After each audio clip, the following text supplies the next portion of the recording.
just left off the 23rd parak in the Gevruras Hashem, Sadi Zion. This has relevance. We're not too far off from Shavuos. Vayavo har Elokim Chorevo.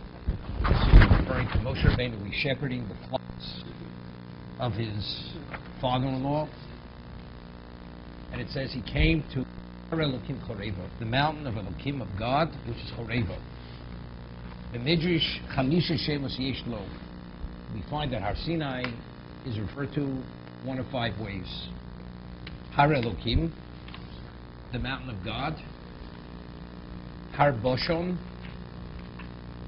Har Gavnunim, Har Chorev, Har Sinai. Well, most familiar is Har Sinai, or Har Elokim, which we understand. Har Elokim, why is it referred to as the mountain of God? Shesham Kiblu Yisrael Malchuso. Because at that location we accepted his kingship. We accept him as Elokim. Har Boshon, why is it referred to as Har Boshon? Boshon means secure. It's interesting. Og was Og Melech HaBoshon. The giant who was killed by Moshe. He's the king of Boshon. What is Boshon? Shekol Mashil Ochlim B'Shineim. Whatever the Klal Yisrael, they eat with their teeth. Shekol Mashil Ochlim. Whatever we eat with our teeth. What is the connotation teeth? That you really, not you have to work with it, but you really, when you grasp something, you benefit, you fully benefit. So whatever the fullest benefit of whatever we eat and drink, B'schus HaTorah, Shenitna Bahar, which was given out the mountain, Shenema in Mechusai Teilecho. And what merit does Hashem provide us with bounty? That we truly could appreciate the value of that bounty. It's in the merit of Torah. So therefore the mountain's called Boshon. It's through the Torah are we given the material to be able to really benefit, to reap the benefits of the material. Har Gavnunim, it's called Mount Gavnunim. In Hebrew the word Gvina is cheese. Cheese is what? Is white, it's pure. Cheese doesn't congeal, coagulate properly. It's not cheese. It's just liquid with milk. Shenokim kol mum kivino. It's perfect. Har Chorev, it's also called the mountain of Chorev. Shemena notla bezdin rishus larug b'cherev. The court has a right to what? To issue verdicts of death penalty, to kill with the sword. I mean, how we, the arbiters of life, we say, the whole question, death penalty, are you for or against it? You say, how many innocent people were killed? The court, there's human error. If you're human, you don't have 100% clarity. There's always a chance of error. You may be killing, capital punishment. Therefore, it should be stopped. It's inhumane.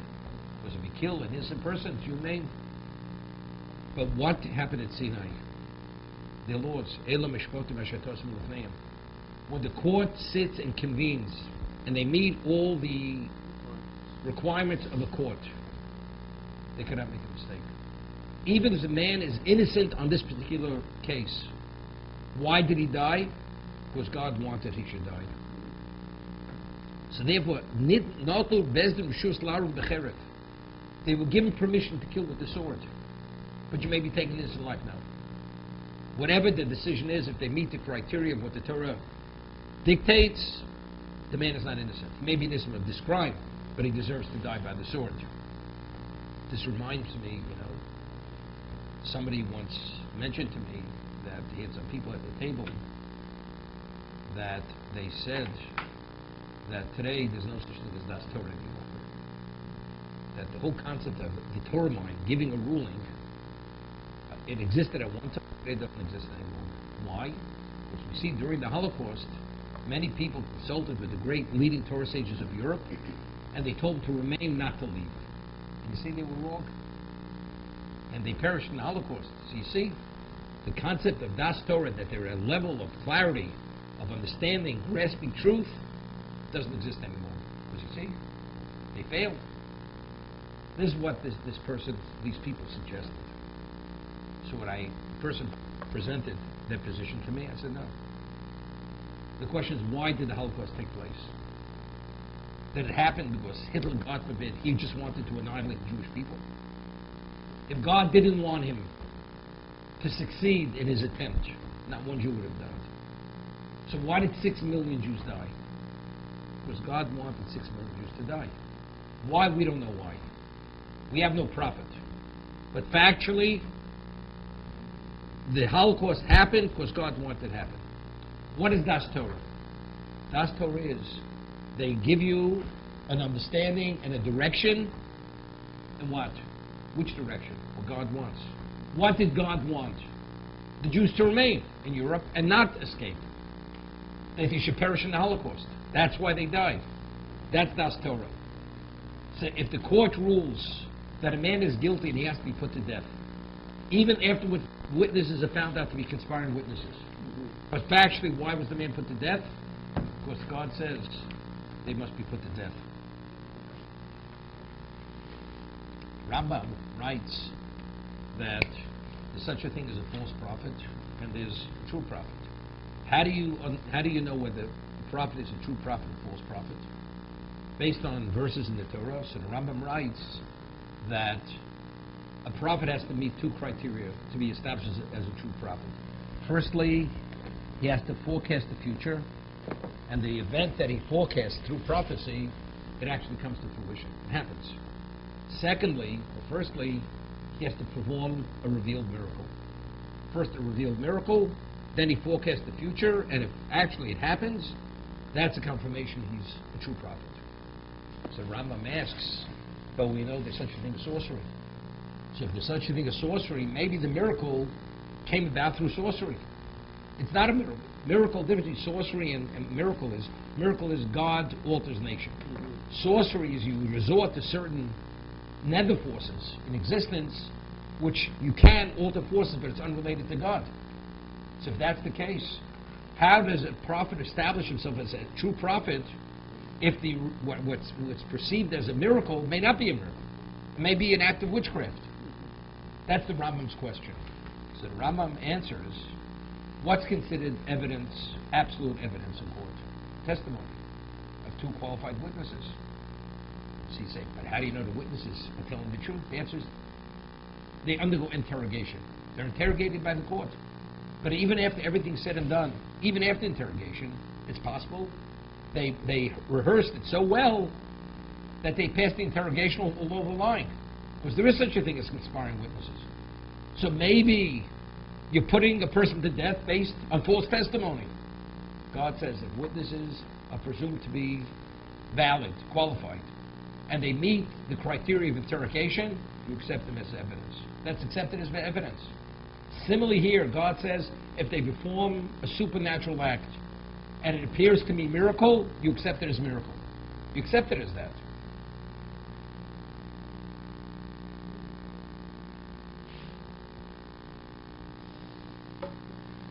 So the reason why it's called chorev, from the word cherev, the sword, the court is empowered to issue verdicts that the sword can actually be implemented. The verdict of dying by the sword. Rav Shmuel bar Nachman Omar. Now this is important. When you say something is chorev, it comes from where chorev means dry, dried out, destroyed, desolate. That there was a verdict given at Sinai that the nations of the world ultimately have to be destroyed. Why? We'll see in a moment. Verse in prophets, the goyim, the nations, would ultimately will be destroyed. Why are they going to be destroyed? Could you imagine? The king says to a subject, I want to offer you something. There's nothing comparable to it. And it's my wish and my will. and I want you to live by this. And the person says to the king, has the audacity to ask the king, could you first tell me what it is? That itself is insubordination. If the king's asking you to accept it, and offering it, and telling you it's infinitely valuable, you ask him, what is it all about? That itself is a disrespect. And after he tells you what it's all about, you say, it's not my cup of tea. It's not, that doesn't really conform with my lifestyle. This is the ultimate level. What does that person deserve? He deserves to be put to death. It's a total affront to the king. Therefore, it's Har Chorev. Because the nations that were rejected the offer of the Torah at Sinai, therefore their ultimate destruction will happen because of what took place at that location. Therefore, it's Har Chorev. That's what the Torah refers to it as Har Chorev. Har Sinai. What is Sinai? We know in the Hebrew language, the Samach and the Sin have the same sound. Shemina Yor the Sin Alakum. Why does God despise the nations of the world? Exactly for this reason. God says, I will not live it down. Because of the level of disrespect you had, that you rejected what I offered, there's a distance between God and the nations of the world. Biruzeh. What is the understanding of this? Can you see this at Torah Yisrael? Malel Yonul Makabli. The giving of the Torah to the Jewish people was an exalted level to those who received it. We find the two terms in the Torah. There's a term, Bria. Bria means creation, and the Yitzira. Yitzira is formation. As it says, Vayivra Elokim es Odom. He created the Odom. He created man. Bereshit Bora Elokim. In the beginning, God created heaven and earth. Then we find Vayitzer Elokim. He formed. What's the difference between formation and creation? Creation is what we refer to as the ex nihilo. What preceded that moment? Nothing. Formation is you have various elements in existence, and you create composites based on the various elements to form something else.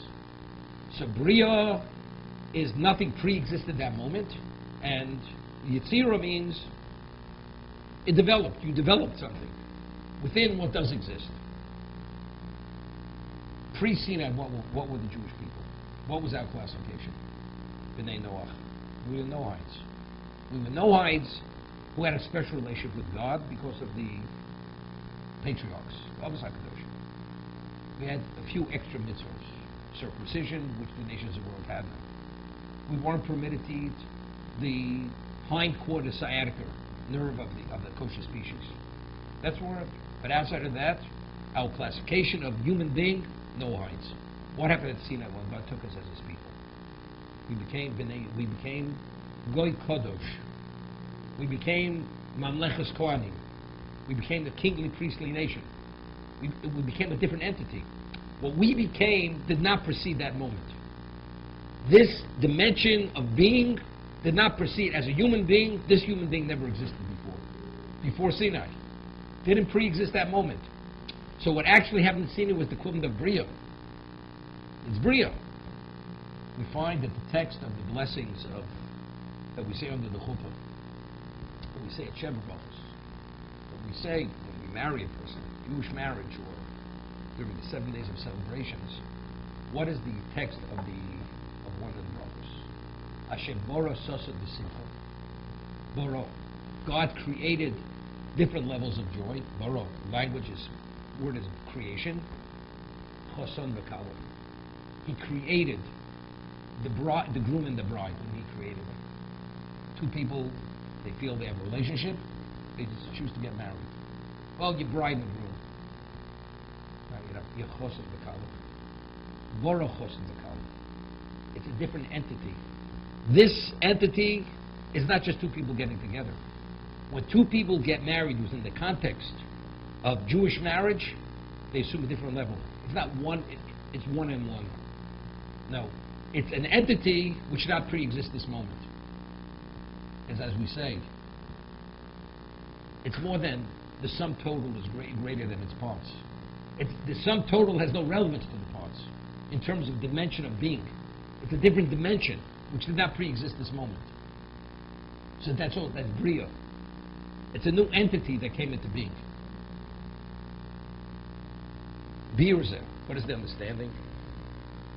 So when we received the Torah, we assumed an exalted level. Kasher zochu Yisrael l'mayla hazos shekibla Torah Elokis. When the Jewish people, they merited this special elevation. When they received the godly Torah,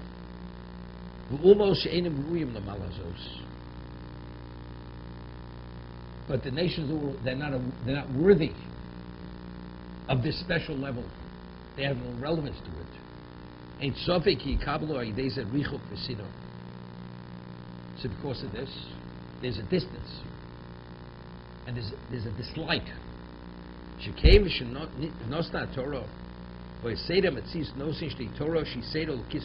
God wanted there should be a divine order in place in physical existence. Until Torah was given at Sinai, that system did not exist within existence. Man lived basically as an intellectual animal that was bound by certain laws. To become the spiritual being that a human being should live within the context of a spiritual system didn't exist prior to that moment of Sinai. Didn't exist. Give you an example. At a very superficial level. A Jew, what he says, what he thinks, what he sees, what he eats, his time is dictated by you. It's dictated by God. Every aspect of Jew's life has relevance to be spiritualized. Your mind could be spiritualized if you choose to. Everything's choice in life. You want to spiritualize your thought process, you think about God, you study the Torah, you meditate in Torah. You go through the intellectual process of Torah study. You're intellectualizing the intellect. You're spiritualizing the intellect.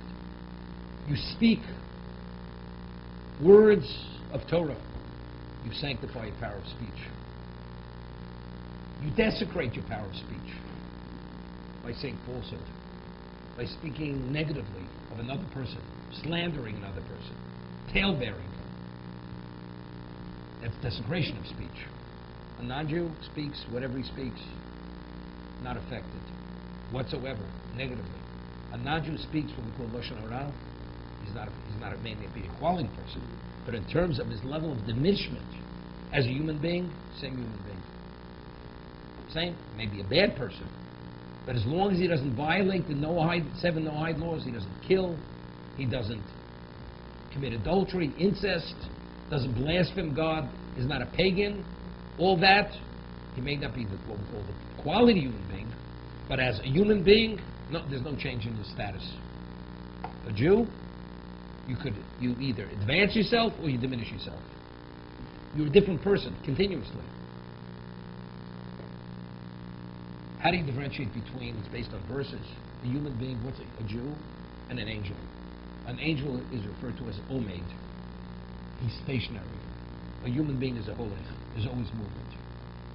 What is an angel? Regardless of the dimension of angel, whatever he is, he was created to be what he is, the angel. He's great or as the greater angel, the lesser angel. A Jew, it's based on what choices you make. Either you advance or you regress, one or the other. There's no such thing as you stagnate. Because if you have an obligation to do something you don't, then that's regression. And if you take advantage of the opportunity, then you're advancing yourself. So there's either movement forward or backwards. That's what it is. Because God wanted a spiritual order to exist within the physical existence. And when that exists, what happens to the world? The world is being utilized for the sake of spiritualization. As a result of this, the world takes on a spiritual character. What exactly was the value originally before Adam ate of the tree of knowledge? What was Adam? What was the world? God's presence was in this existence. God only removed himself from this existence after he ate of the tree of knowledge. Because what did he do? He putrefied existence by eating of the tree. He introduced evil into man. The world was created to accommodate the human being, So the human being introduced evil into himself. So now God says we can't have that relationship. Close up, there has to be a distance now. Because God can't be, the world doesn't have the capacity to accommodate his presence. What happened after Sinai? God brought heaven to earth. On top of Har Sinai, heaven was brought to earth. That's why the mountain was smoking and billowing fire. That's the reason. What happened to us? We became the location of God's presence. What happened 40 days later after we worshipped the golden calf? God says, you know something? You people, you revert back to what happened after sin, post-sin. You're no longer pre-sin. But because we did tshuva, we repented, God says, ultimately, I will be in this existence, but it has to go through a medium. Make for me the sanctuary, and I will dwell in your midst through the sanctuary. So God exists now within this existence, but with limitation. Only within the confines of the Mishkan. So God now, the divine order, with his presence, is here. He's in our midst. So if he's in our midst, within which system do we have to live if God's within our midst? If God's within our midst, how do we know he's within our midst? Because we became Goy Kadosh. What is the basis for our Kedusha, for our sanctity? God's relationship with us. Nothing's holy unless God has that intimate relationship. Why was the mountain holy? Because God descended on the mountain. Why did it become an ordinary rock afterwards? Because he ascended. He wasn't attached to the location anymore. God says, I will never detach myself from the Jewish people. That connection is always there, so it's always there. We're always a good Kodesh. We're always a holy people. That never changes. Do we take advantage to advance in that capacity? That's choice within the Jew's choice. You advance or you regress, one or the other. But if God's within us, within which system do you have to live? Do you live like an intellectual animal? Or do you have to live within a divine system? God says there has to be a divine system now. You can't live like the ordinary non-Jew. God's not within the midst of the non-Jew. There's no v'shachanti v'tocham. That attachment is not there. You know, a human being eats a different diet than an animal. Why? Because we have a different system. A human system is not an animal system. Gemara says in one location that a cat, if it eats a snake and it ingests the venom, it will not die. Because the enzymes in a cat, the way God created a cat, it can break down the venom, it does not affect it negatively. Another animal eats the venom of a snake, the animal dies. That's what God created the cat. It has a different digestive system. The enzymes neutralize that venom differently. A human being has a different system than an animal. A Jew has a different system than a non-Jew. Because the Jew is Goy Kodosh, what has to be our system? By which standard do we live? We have to live by a spiritual standard. Who dictates the spiritual standard? God. Only God knows what the standard is and how to maintain that standard. What advances it and what undermines the standard. And that's the Torah which he gave us. Somebody once mentioned many years ago, this person was a very bright young man, graduated Harvard, and he was a Baal Tshuva, came from a conservative family. And he says to me, he says, you know, there's a question which I think of. If I think of it, I can't sleep at night. So I try not to think of it. But if I think of it, I can't live with myself. I have no peace. So I said, what's the question? He came to speak to me about this. He says, how do I know I have a soul? If a person has no soul, he's no different than the animal. He has an intellect, but he's an animal. If I'm an animal with an intellect, that means God is irrelevant, the Torah is irrelevant. But if I know I have a soul, and the only way you could maintain the soul, it has to be nurtured, so I understand. I have to keep mitzvahs, I have to be an observant Jew, I have to live by the Torah. That's the question he asked me. Okay? It's a good question. Yes, any human being. How do you know you have a soul? I really don't know. Could you prove you have a soul? Can't prove it. You know, years ago they had all kinds of, the medieval times, they cut people open. They were looking for the soul. You can't, by that, there's no laboratory which will determine whether you have a soul or you don't have a soul. So how does a Jew know he has a soul? How do we know that any human being has a soul? Now, how does a Jew What's the basis for Jews' belief in God? Sinai. What happened exactly at Sinai? So Tosos and Shabbos cites a medrash that when God said, "Anochi Hashem Elokecha," the first of the 10 Commandments, Asher Tzisich Me'eretz Mitzrayim, and that's the first of. Then Lo Yelcho Elohim Acher Raponai. There should be no other power than my presence, which I'm all over. It says God opened all the heavens and exposed the depths of existence and showed nobody exists in existence except Him. So how do we know? What is the basis for us to understand that God is Echad? Nothing exists out of God. What every Jew who existed in that time of existence witnessed at Sinai. That's how we know God is the Echad. Before that, you could say, agree, disagree. The person who's the prophet, who God communicates to that person, we understand. He knows because God spoke to him. But God didn't speak to most people. So do you believe the prophet? Don't you believe the prophet? Okay, that's up to you, not up to you. But in fact, in terms of Sinai, every Jew was at Sinai. Every Jew had a face-to-face experience with God. Every single Jew, millions of Jews. So if that's the case, the basis for anything that we know about that has to do with our spirituality, about Judaism, it's rooted in fact, indisputable fact. Cannot be refuted on any circumstance. It's beyond the absolute. Because God Himself communicated it to us. It's like I always say, many years ago, somebody says to me, if I'd be able to prove to you that there's no God, will you accept my position? The person's a professed atheist. If I'd be able to prove to you there's no God, would you accept that position? I said, no. She says, why not? I said, because the basis for my belief is not based on proof. Proof only strengthens my belief. But it's not the basis for my belief. The basis for my belief is fact. Because of fact, something took place thousands of years ago where every Jew in existence witnessed fact, reality beyond reality. Based on that, and based on my studies, and based on my experiences, all this reinforces that fact. But if you ask me a question that I can't answer, it doesn't refute my reality. If I see the sun shining, and you say, I'm going to prove to you it's dark, and you intellectually I can't respond, but factually I see the sun shining, does that change my reality? Doesn't change my reality. It's the same thing with this. Factually, could a person be worn down? Could you be weakened? Or it's not as intense in terms of internalization? It could be. Person says, why was there a Holocaust? I have no idea. Why do you have 4 chambers in your heart? Because God created a human being with 4 chambers in his heart. Why do you have two arms and 5 fingers on each hand? Do you know? Does it have any bearing on your not knowing? Does that have any bearing on your belief in God? God chose to create a human being in this form.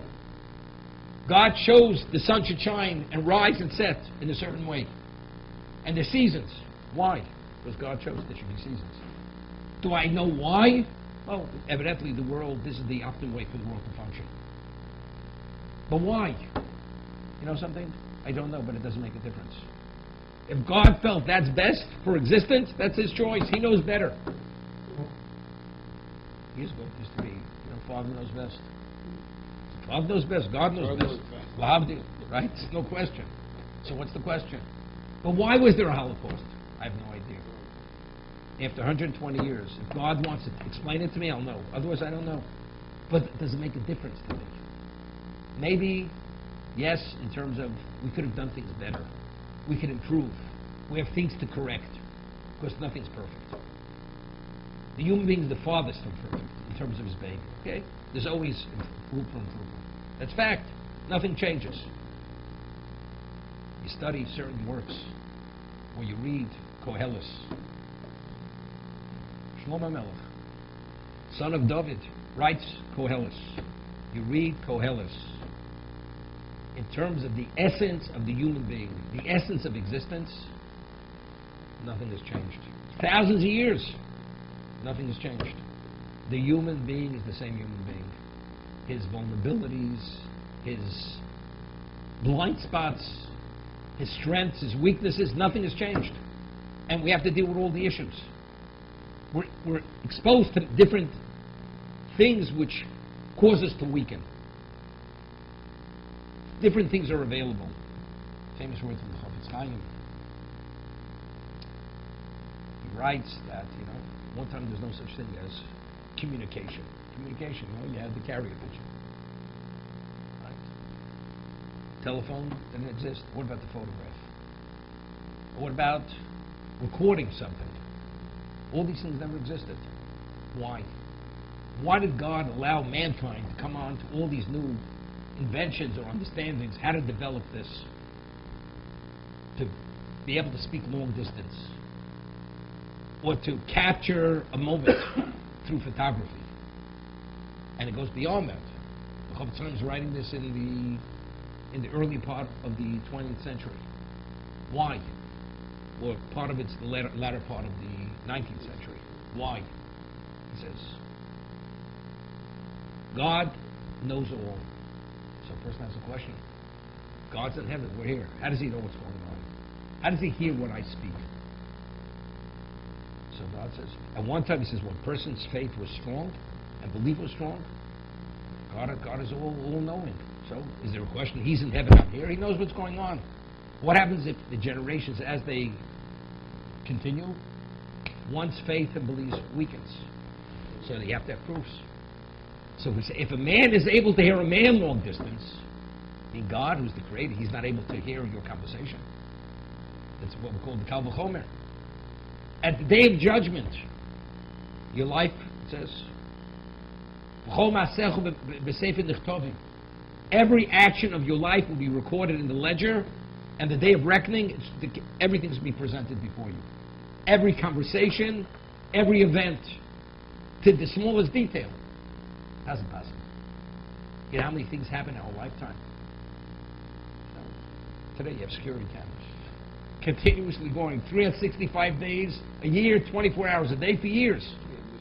And how do you store all that information? The scandal now with the government. Hundreds of millions of conversations, billions of conversations, all stored. So if the United States government could store this and eavesdrop on a prime minister or president of a country, I mean, God can't record it and retain all that. So what does it tell you? Nothing goes unheard, nothing goes unseen. On the day of reckoning, all your actions are recorded in that ledger. You have the sound, the video, the color, replay exactly to the moment. Well, I didn't mean it. It shows clearly on the picture. You were fully involved. You were fully aware. You were cognizant.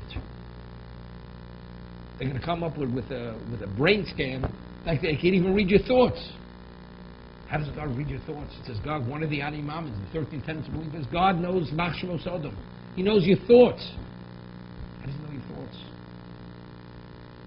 Well, if the human being could come up with a scientific device that they could know your thoughts, God should know your thoughts. So as faith and belief weakens, God is understanding how to come up with new innovations to bring that about. So from there we draw, now we have an understanding of what God is. So God wanted that in existence there should be a divine system. The divine system came about through what? The giving of Torah at Sinai. It's phenomenal. If you take an animal, an unintelligible animal, a bull, a sheep, a goat, and you consecrate it, before it's just a piece of meat with bones and sinews and blood, you consecrate it, it becomes holy. It becomes holy. If you benefited from it, it's a Torah violation. So a Jew who has a soul, who lives a life of Kedusha, of sanctity, because he follows God's prescription. But you're only flesh and blood. If the animal was holy, the unintelligible animal, because of its consecration, its designation, so the Jew designates his life and commits his life and actualizes his life in a context within the spiritual system, the Jew becomes not only because of his attachment to God. He is holy. He becomes a holy person. The Rabbeinu Yonah in the Shara Tshuva writes that when the Kohen officiated in the Mishkan, or in the Beis Hamikdash, in the temple, he had to use a ministering vessel, what we call klisharis. It was a sanctified vessel. What happens if he officiated and the vessel wasn't sanctified? Even though he went through every motion, has no value. No value. Not valid. So what gives it its special value? Because the vessel that you're officiating with has that sanctity. And because of that, the same action takes on other levels of ramifications. It touches levels which are beyond finite. So he says, you have two Jews do the exact same mitzvah. An ordinary Jew and a person who's truly a tzaddik, a chosed, that he lived his life of sanctity. A person who everything he does in life is for the sake of God. That means every aspect of his physicality has been consecrated. Consecrated. So when he does the mitzvah, it's like the ministering vessel officiating before God. The ordinary Jew who usually lives his life as he chooses to live his life, which is not necessarily conform with God, puts the same dollar in the tzedakah box. He puts $50 in the tzedakah box. It's not the value of the tzaddik putting a penny in the tzedakah box. Of course, the tzaddik is the klisharis. He's the equivalent of the ministering vessel. It's a different dimension of act.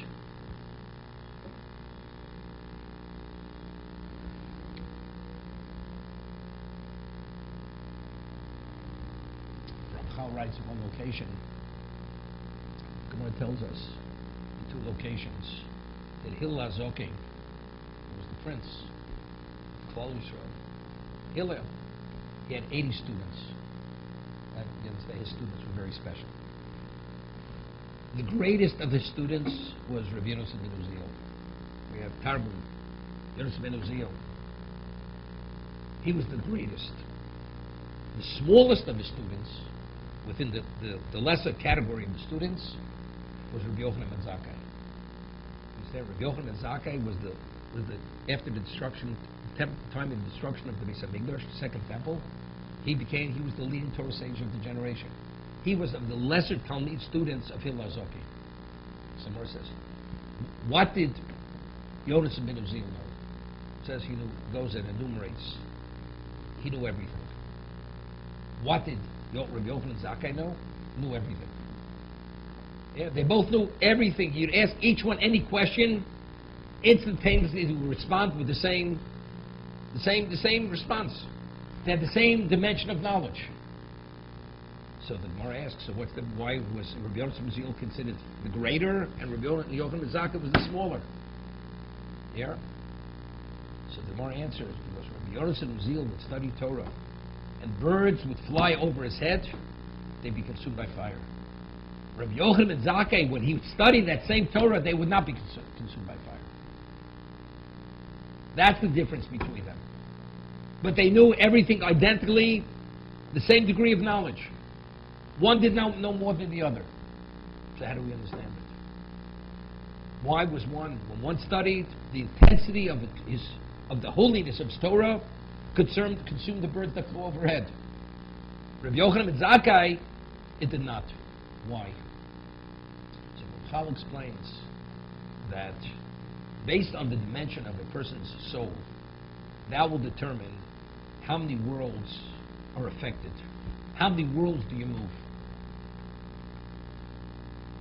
Give you an example. And he says you have movements in a watch. How do movements in a watch work? You have wheels. The wheels have little notches in them. And one wheel interlocks with another wheel, and another wheel with another wheel, and as it moves, one turns the other. The question is, how many wheels do you turn? It's based on the power of one. One wheel could turn multiple wheels. Another wheel turns, because it has less power, it can't turn, there are no outer wheels that can be turned. The dimension of the neshama, of the spirituality of Yonasan ben Uziel was, because of who he was, it was a different dimension of Torah. If that's the case, it could be the same knowledge. It's a different dimension. It's like different dimensions of what? Of klishoris. We have kochim kalim, kochim kadoshim. You have different levels of consecration. The more advanced level of consecration, lesser level of consecration. But they're both designated for God. But there's a difference, although they're both holy. It's a different dimension. Based on the dimension, Rabbi Yosef will see what kedusha did it, what did it produce? Intensity that the birds were burnt, were consumed by fire over his head. Rabbi Chanan Zake didn't produce that intensity because it wasn't emanating from that same type of person. It's a different person. Another example is very important. A person wants a blessing. You go to a tzaddik, gives you a blessing. Go to another person, he means it from the bottom of his heart. He gives you the exact same blessing. Is there a difference between the two blessings? No, what's the difference? Because one person is a holy person, the other person is the ordinary person. But they both gave you the same blessing from the bottom of their hearts. What difference does it make? Because one emanates from a source of kedusha, of holiness, the other doesn't emanate. Although he's sincere, he's a good person, but it's emanating from a different source. Same idea. God wants the Jew, when he took us as his people, that there should be Seder Elokim Ba'olam. There should be a spiritual, divine system functioning within this existence.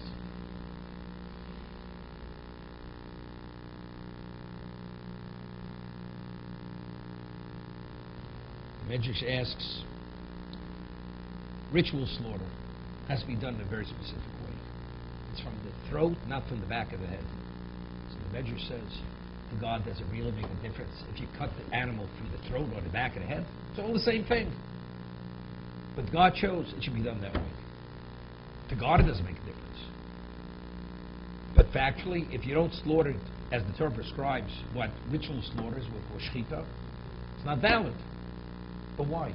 If it doesn't make a difference to God, what difference does it make?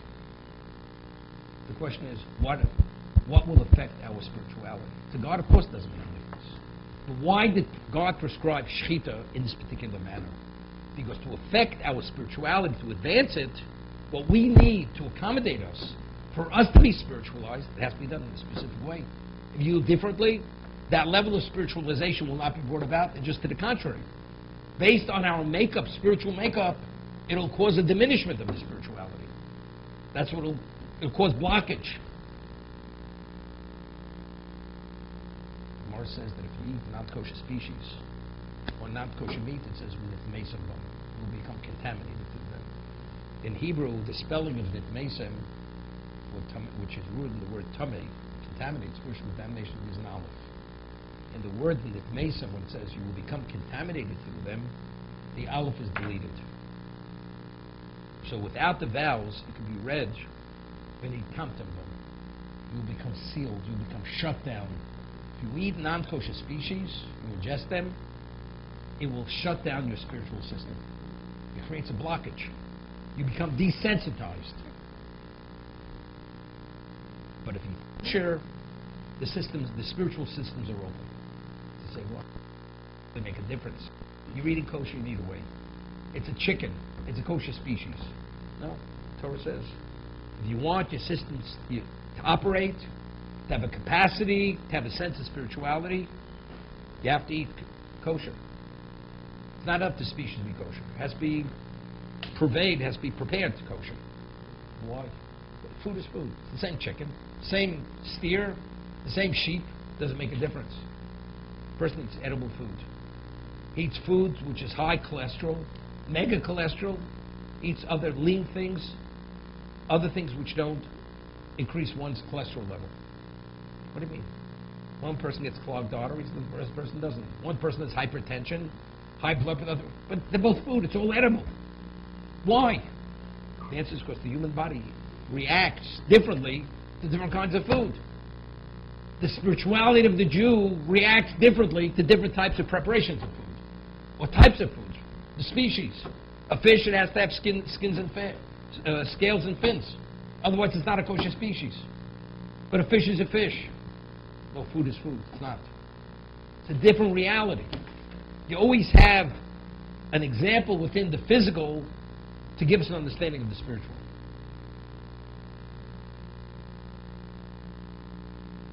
In the introduction, Mishle was written by King Solomon. Proverbs. Right? Now, Proverbs, it's called Mishle, Misholim, allegories. So the Malbim, who's a commentator on Tanakh, writes that Shlomo Melech, could a person appreciate anything within the spiritual realm? It's abstract. We have no relevance. So how do we even have a sense of what it is? You have to give the equivalent at a minimal degree in the physical. What is the sweetest substance? The sweetest substance is honey. Honey. So you say, it's sweeter than honey. Okay? So we have an idea, an inkling of what it is. That's what it's the same thing. Because if you don't have an example to communicate what it is, you don't know what it is. You have no relevance even to grasp it within the human context. So the same thing as I just gave examples. Food is food, but food is not food. There's healthy food, there's unhealthy food. Certain things the body can't process, other things the body could process. Certain things shut down the physical system, other things enhance the physical system. Same thing within spiritual. But why? It's just reality of what it is. Because that's the way God created the human being. How it processes and how it reacts and responds, positively or negatively. It's the exact same thing. So the whole concept, maybe of expression, sure, some people hear it, Rabbi, but it doesn't make any sense. Sounds familiar. It doesn't make any sense, Rabbi. I mean, you say to God, God, it doesn't make any sense. What you have to understand. What do you have to understand? Do you understand why high cholesterol foods clogs your arteries? It's just a reality. Because that's the way God created you. That's the answer. But why did He create the human being? That it shouldn't make a difference. Right? That's the reality. It's known. An animal has no problem with cholesterol. It produces its system, breaks everything down. Why? Because that's just the reality. Because certain things are beneficial, certain things are detrimental, as in the physical and the spiritual. So there's no such thing as, Rabbi, it doesn't make any sense.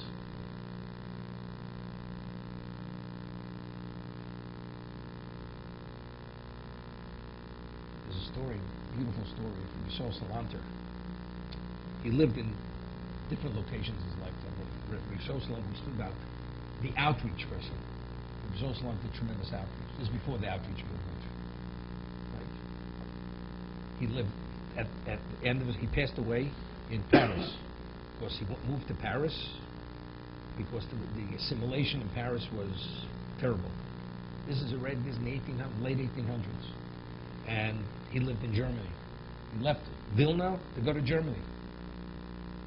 And he even studied chemistry to have a means of support to be able to do outreach, to be able to be self-sufficient, to do outreach in Germany. And different locations. So he was away for a while, came back to Vilna. And there was a certain family who was very close to him. And he had great influence on the parents. And when he left, the children were small, young children. And we know that Vilna was the location where the Enlightenment movement was very, very strong. What we call Haskalah. So he comes back into Vilna a number of years, and he already immediately sees things have changed. That there was a lot of slippage in his family. Usually, the whole perspective, the sense wasn't the same. So the father, the parents are very happy. They're honored to have this special guest. One of the most special people in the world would be Yisrael Salanter, should come to their home. And then the daughter comes into the house, and the parents sent the daughter what they called the gymnasium. In Europe, that was to get a secular education. So people who were very influenced by the Enlightenment movement were very into this, because they didn't value their Judaism. Judaism at best was a culture. It wasn't a religion. The religion meant nothing. And she was a violinist. And she had graduated with top honors from the high school, and she won the award for being the best violinist in her age category. And she received an award. So, and the father's very proud of it. So the daughter comes into the room, And the father said, I'll be right back. So Yisrael Salanta says to the daughter, I heard you won this award. The best in your category of age. Maybe you'd like to play a piece with me on the violin. To show me how well you play. So the daughter says to Yisrael Salanta, do you think I have to prove myself to you that I'm such a good violinist? I already received the award. I have the acclaim of the experts. Do I have to prove to you what kind of violinist I am? But I didn't talk about the disrespect. Knowing that is immature comment. So when the father came back in the room, Rabbi Yisrael Salanta shares what happened with the father. He says, I asked your daughter, to play a piece. I heard she's an outstanding violinist. So she says to me, she doesn't have to prove it. So the father says to try to defend the child. He didn't say she's immature. He said, but it's true. She doesn't have to prove herself. She won the award. Okay? Rabbi Yisrael Salanta was waiting for this. So he says, it's interesting. Do you think God has to prove himself to you that he exists? And he dictates every moment of your existence in this world? Do you think God needs your approval? God already proved himself. He split the sea. He doesn't need your approval. God already proved himself to the world who he is, that he's the creator. But he has to prove himself to you that he dictates every moment of your existence. As your daughter doesn't have to prove, God doesn't have to prove himself to you. Understand? Rabbi, I don't understand. But it's God, it's not me. It doesn't make sense. What do you mean it doesn't make sense? Who are you to say it makes sense, it doesn't make sense? Who do you think you are? Your existence, do you believe in God that you live or die is determined by God? So if you believe that, what do you mean it doesn't make any sense?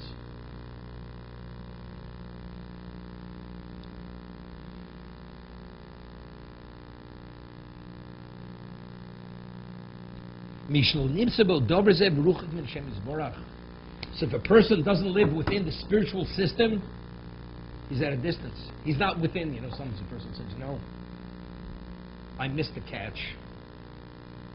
No? You don't say, you didn't miss the pitch.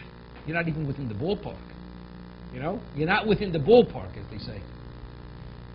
The person who didn't accept the Torah, he has no relationship. It's not my relationship is this or that. You have no relationship. You don't live within the spiritual order because you rejected the Torah. You could have come in, you'd be less, more, but at least you within reasonably connected. Here there is no connection. Mishlo nitza dover zeh ruchig mishem yizborach. B'mnei zeh ha'arazeh shesham kibla Torah gori matov l'bishe kibla Torah. What's the basis for all the good that exists and that will ever exist in this world? It's the event that took place on that mountain. That will determine the merit and the goodness and the eternity of any human being. What took place on that mountain. The hefach zeh lo osam she'en lem Torah. And to the contrary, the ones who rejected the Torah.